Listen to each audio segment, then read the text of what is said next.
지난 시간에 우리는 빌립보서 첫 부분을 보면서 빌립보 교인들을 기뻐하고 또 그들을 칭찬하는 바울의 모습을 보았습니다.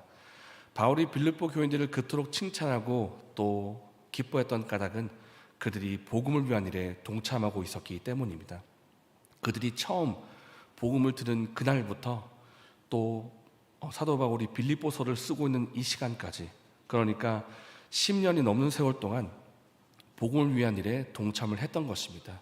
가장 근본적으로는 바울이 전하는 복음을 잘 믿고 예수님을 잘 믿는 삶을 살았고, 나아가서는 바울이 선교 활동을 할 때 그 선교 사역을 잘 감당할 수 있도록 경제적인 지원을 하는 등의 이 복음 사역에 여러 가지 모양을 통해서 참여했기 때문에 그 모습을 보면서 바울이 기뻐했고 또 하나님께서 기뻐하신 것입니다.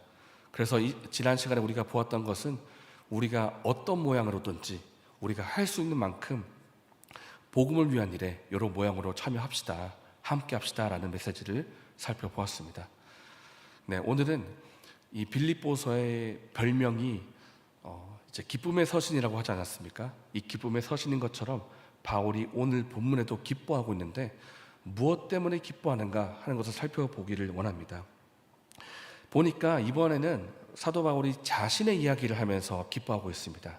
지난 시간에는 빌립보 교인들이 복음에 참여하는 것을 보면서, 그러니까 빌립보 교인들의 모습을 보면서 기뻐했다면, 오늘 본문에서는 사도 바울의 자신의 이야기, 특별히 자신의 처한 상황을 말하면서 기뻐하고 있는 것을 보고 있는 것입니다. 그런데 이상한 것은 우리가 오늘 본문을 찬찬히 읽어보면 바울이 별로 기뻐할 만한 것이 보이지를 않습니다. 오히려 기뻐할 것이 하나도 없는 것 같습니다. 오늘 본문에서 바울이 반복해서 말하고 있는 것이 있는데 그것은 바로 매임이라는 단어입니다. 나의 매임. 13절에 나의 매임이 나옵니다. 14절에 나의 매임이 나오고 17절에도 나의 매임이 나옵니다. 그리고 12절 말씀에 내가 당한 일이라는 것을 비유적인 표현까지 한다면 내가 매여 있다라는 이 표현을 오늘 본문에서 4번 동안이나 하고 있습니다. 그러니까 감옥에 갇혀 있는 것입니다. 당시 상황을 볼 때 사도 바울이 로마 감옥에 갇혀 있는데 이제 재판을 기다리는 상황입니다. 재판이 아직 끝나지 않았고 재판을 기다리고 있는 이 기간이 짧은 기간이 아닙니다. 일주일도 아니고 한 달도 아니고 무려 2년이라는 긴 세월 동안 기다리면서 겪고 있는 이 고통이 어떠한가를 나의 매임이라는 단어로 표현을 하고 있는 것입니다. 그러니까 매여 있는 것은 결코 기뻐할 만한 사실이 아닌데 바울은 왜 기뻐하고 있는가라는 것입니다. 여러분 중에 혹시 감옥에 가는 것을 기뻐하는 분이 계십니까? 나는 감옥이 너무 좋아. 나는 감옥이 너무 좋고 사고를 쳐서라도 그곳에 내가 가고 싶다라는 분이 혹시 계십니까? 감옥은 너무나 힘들고 고통스럽고 수치스러운 것입니다. 자유롭게 다닐 수가 없고 무엇을 할 때마다 감시자의 감독을 받을 수밖에 없는 아주 불편한 곳이 감옥인데, 그런데 이 감옥에 바울이 갇혀 있는데 왜 바울은 기쁘다고 말하는 것인가? 이게 참 이상하다는 것입니다. 또 한 가지 고민거리가 있는데, 바울이 물론 빌립보 교인들을 참 기뻐하고 칭찬하지만은 빌립보 교회가 문제가 전혀 없는 것은 아닙니다. 바울이 전한 복음을 잘 듣고 신앙생활 잘 하는 그런 성도도 있는가 하면 어떤 성도는 바울을 향해서 불만과 불편을 가지고 있고 시기와 질투하는 마음을 가지고 있는 그런 성도도 빌립보 안에 있는 것입니다. 그런데 지금 바울은 교회 안에 있는 것이 아니라 감옥 안에 있기 때문에 이 문제를 해결할 수가 없습니다. 얼마나 답답한 상황입니까? 크게 보면 2가지입니다. 지금 사도 바울은 감옥에 갇혀 있고 감옥에서 언제 빠져나갈지 알지 못하는 상황, 첫 번째. 2번째, 빌립보 교회 안에 분열이 있습니다. 하나 되지 못하고 어떤 성도는 바울을 따르지만 어떤 성도는 바울을 반대하고 있고 마치 물과 기름처럼 하나 되지 못하고 바울을 향해서 시기와 질투를 가지고 또 순전하지 못한 마음으로 복음 전하고 있는 이런 성도도 있다는 것을 바울이 들은 것입니다. 그런데 이 문제를 해결할 수 없으니까 이것 또한 문제가 되는데, 그런데 바울은 어째서 기뻐한다라는 말을 하는가? 그것이 참 신기하다는 것입니다. 왜 바울이 18절 말씀에 기뻐하고 또 기뻐하고 있는가? 그 이유는 12절 때문인데요. 그럼에도 불구하고 복음 전파가 이루어지고 있기 때문이고 그럼에도 불구하고 복음이 전진하고 있기 때문에 바울은 기뻐하고 있는 것입니다. 12절입니다. 형제들아, 내가 당한 일이 도리어 복음 전파의 진전이 된 줄을 너희가 알기를 원하노라. 여기서 진전이라는 단어가 나오는데 이것은 전진하다는 뜻을 갖고 있습니다. 진전을 이루다, 전진하다. 마치 군대가 이제 한 발자국 한 발자국 전진하는 것처럼 복음이 가만히 있지 않고 진전을 이루고 있고 한 걸음씩 점점 나아가고 있는 그 모습을 보면서 바울이 기뻐한다라는 것입니다. 내가 왜 기뻐하는가? 복음이 진전하고 있기 때문에 기뻐하고 있다. 바울은 자신이 감옥에 갇혀 있는 것조차 복음의 진전이 되고 있다는 것을 깨달았습니다. 그것이 바로 13절인데요. 13절에 나의 매임이 모든 시위대 안과 밖에 모든 사람에게 나타났다라고 말하고 있습니다. 13절의 말씀의 뜻은 자신이 감옥에 갇힌 이 소식이 시위대 안 밖에 모든 사람에게 다 알려졌다라는 것입니다. 왜 이것이 복음의 진전이 되는 것일까요? 이 소문 퍼진 것인데 이것이 왜 진전인가? 주변 사람들이 바울을 눈여겨보는 것입니다. 그리고 바울이 왜 이 시위대에 갇혀 있는 것인지, 왜 감옥에 갇혀 있는 것인지, 예수님과 바울과의 관계는 무엇인지를 보면서 복음을 알게 된다라는 것입니다. 사람들이 아마 얘기했을 것입니다. 여기 이상한 죄수가 한 명이 왔다. 보통 죄수는 로마 정부에 죄를 짓거나 중죄를 지은 사람들이 이 감옥에 갇히는 것인데 바울은 그런 죄를 지은 적이 없는 사람이다. 근데도 왜 이 사람이 여기 있는 것인가? 예수님의 복음 때문에 왔다. 복음 전하다가 왔다는 사실을 사람들이 들은 것입니다. 여기서 시위대라고 하는 것은 죄수가 도망가지 못하도록 지키고 있는 군인들을 말하고 있습니다. 이 군인들이 이 사도 바울이라는 이 사람을 신기하게 보는 것입니다. 여기 신참 죄수가 한 명 왔는데 이 사람 참 신기하다. 죄를 지은 것이 없는데 이 사람 왜 여기 와 있는 거지? 사람들이 듣고 아는 것입니다. 이 사람은 죄를 지은 사람이 아니다. 이 사람은 감옥에 갇힐 만한 죄를 짓지 않았는데도 여기 있다라는 것을 보면서 이 사람을 향해서 호기심을 갖고 바울을 눈여겨보는 것입니다. 그 당시에 시위대들을 지키는 사람, 군인들이 얼마나 많았겠고 또 교체를 하기 때문에 군인들이 얼마나 많이 이 바울을 많이 지나갔겠습니까? 바울이 그 사람들을 만날 때마다 기회가 주어질 때마다 군인들을 향해서 예수님의 복음 이야기를 하는 것입니다. 그리고 바울을 위해서 면회를 왔을 때 그 면회 온 사람들을 향해서도 하나님 말씀과 복음을 증거를 하는 것입니다. 만날 때마다 그리고 복음을 전하는 동시에 그의 말과 행동을 통해서 그의 삶의 모습을 통해서 그가 억울하게 감옥에 갇혀 있지만은 그 감옥 안에서도 감사하는 모습을 있고 또 감옥 안에서도 예배드리고 기뻐하는 모습을 사람들에게 이제 하나둘씩 들려지기 시작하는 것입니다. 다들 분노하고 욕하고 그렇게 살고 있는데 여기 감옥에 있는 이 바울이라는 사람은 도대체 누군가, 어떤 사람인가 정말 궁금해하는 것입니다. 그러면서 이 바울이라는 복음이 무엇인지, 예수님과의 관계는 무엇인지 하면서 바울을 알게 되고 복음을 알게 되고 이 소식이 시위대 안과 밖으로 다 전해지고 있는 복음의 진전이 이루어지고 있다는 것입니다. 그래서 바울은 비록 감옥에 매여 있지만 복음은 결코 매여 있지 않기 때문에 바울이 비록 감옥 안에 있지만 있는 그곳이 전도 지역이 되고 사역지가 되는 것입니다. 그리고 바울이 매여 있음에도 불구하고 복음의 진전이 이루어지는 이것을 보면서 바울이 기뻐하고 있는 것입니다. 그리고 바울이 기뻐하는 또 한 가지는 빌립보 성도들이 이런 바울의 모습을 보고 또한 도전을 받으면서 담대하게 복음을 전하는 이것이 또한 복음의 진전이기 때문에 바울이 이것 또한 보면서 기뻐한다라는 것입니다. 함께 14절의 말씀을 읽겠습니다. 형제 중 다수가 나의 매임으로 말미암아 주 안에서 신뢰함으로 겁없이 하나님의 말씀을 더욱 담대히 전하게 되었느니라. 바울이 처음에 감옥에 갇혔다는 소식을 듣고 빌립보 교인들이 걱정했습니다. 이제 바울은 어떻게 되는 걸까? 혹시 심판받고 재판받는 거 아닌가? 그리고 지금까지 바울이 했던 사역은 이제 어떻게 되는 걸까? 중단되고 흐지부지 사라지는 거 아닌가? 처음에는 그렇게 걱정했지만은 바울이 감옥에서 어떻게 산다는 모습을 보고 오히려 도전을 받는 것입니다. 야, 감옥이라 할지라도 바울을 막을 수가 없는 것이구나. 감옥이라 할지라도 바울이 전하는 복음, 그 복음의 말씀은 막을 수가 없는 것이구나.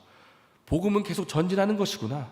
바울이 그렇게 담대하게 사는 것을 보니까 우리도 도전을 받는다. 나도 이 복음에 동참하고 싶다라고 하면서 이 빌립보 교인들이 바울의 그 담대한 모습, 평안한 모습, 감사한 모습을 보면서 빌립보 교인들이 도전을 받고 담대하게 복음을 증거하는데, 이 모습 또한 바울이 소식을 들으면서 이것 또한 복음의 진전이구나 라면서 기뻐하고 있다라는 것입니다.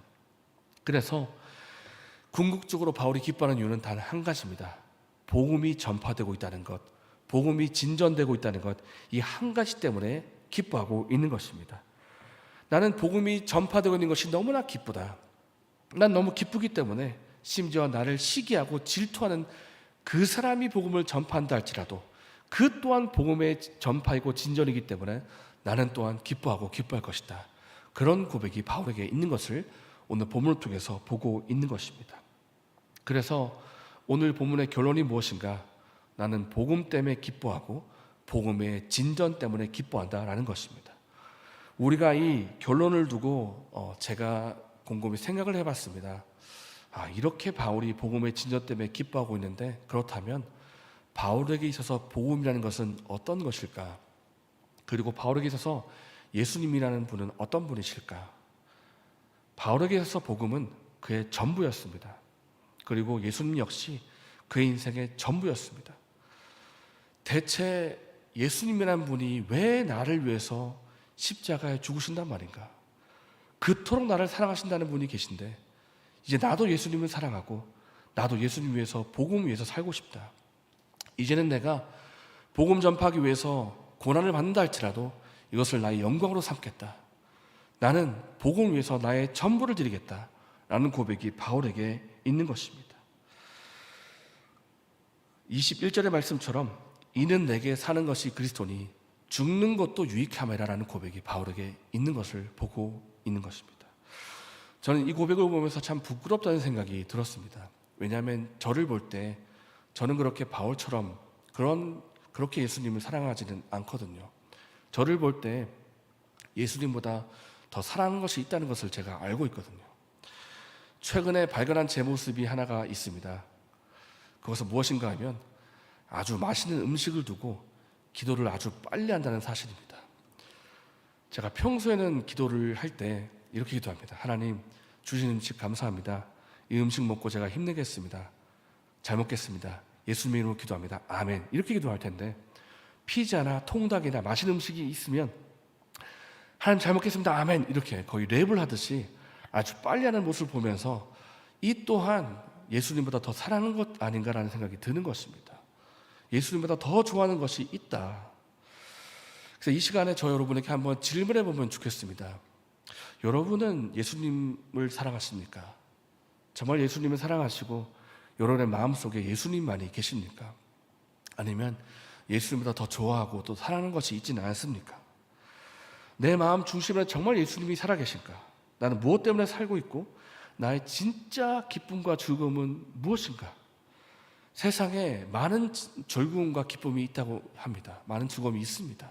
돈의 즐거움이 있고 성공의 기쁨이 있고 사회적인 지위와 명예도 우리에게 즐거움을 줄 때가 있습니다. 편안함과 안락함도 우리에게 즐거움을 줍니다. 다 저마다 즐거움을 주는데 사도 바울은 말하는 것입니다. 나의 즐거움은 예수님이십니다. 나의 기쁨은 복음입니다.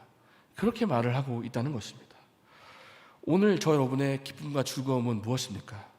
정말 예수님 맞습니까? 아니면 세상에 있는 다른 무언가가 여러분의 즐거움이 되어 있지는 않으십니까? 예수님 안에서 참된 기쁨과 즐거움을 누리는 저 여러분 되시기를 바랍니다. 또 한 가지 교훈을 받을 수 있는 것은 우리의 행동을 통해서, 말과 행동을 통해서 그리스도를 나타내는 삶을 살자라는 것입니다. 당시 로마 시위대회 바울이 제수로 온 것은 한 가지 뉴스거리, 기사거리였을 것입니다. 여기 신참 죄수가 한 명이 왔다. 근데 이 죄수가 참 희한한 죄목이다. 감옥에 온 이유가 우리가 볼 때는 이 사람 죄가 없는데 왜 유대인하고 싸우다가 이렇게 율법 때문에 온 것이고 왜 예수님의 복음 때문에 온 것인가? 우리가 볼 때는 죄 지을 만한 것이 없는데 무슨 죄를 지어서 온 게 아니고 예수님 때문에 왔다 그러네. 그러면서 로마 군인들이 관심을 갖고 봤을 것입니다. 때로는 감시하는 눈으로, 때로는 호기심의 눈으로 2년 동안 지켜볼 텐데 그 2년의 세월 동안 바울이 어떻게 살았겠습니까? 말과 행동을 통해서 때로는 복음을 전함으로, 때로는 행동을 직접 보여주면서 예수님을 나타내는 삶을 살지 않았겠습니까? 보니까 감옥에서도 기뻐하는 희한한 사람이 있는 것입니다.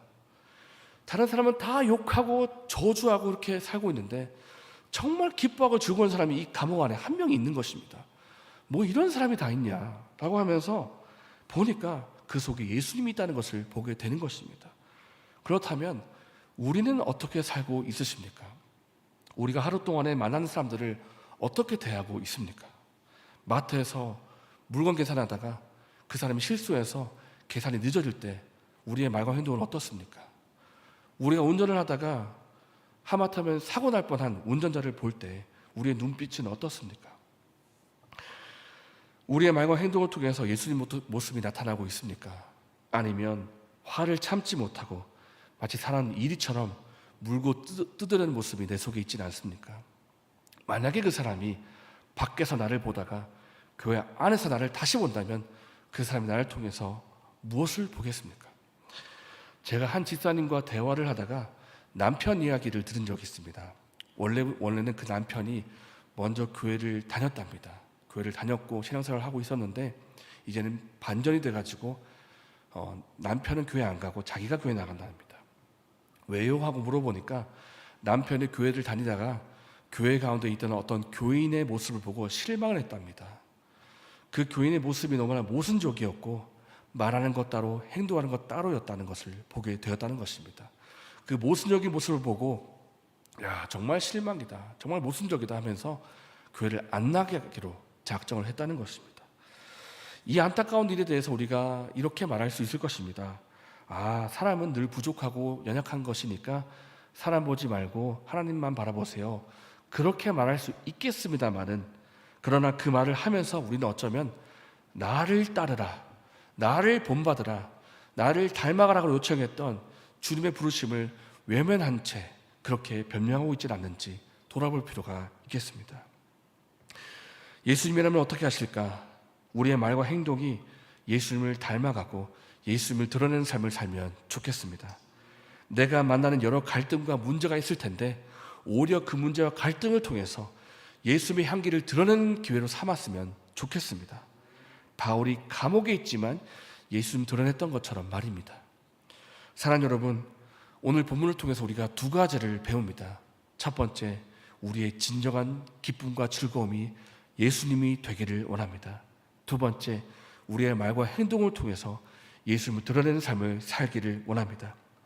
우리가 이러한 삶을 살 때 복음의 진전이 일어날 것이고 그 전진하는 모습을 보면서 하나님이 기뻐하며 영광 받으실 것입니다. 이러한 은혜가 저를 없는 게 있기를 예수님으로 축복합니다.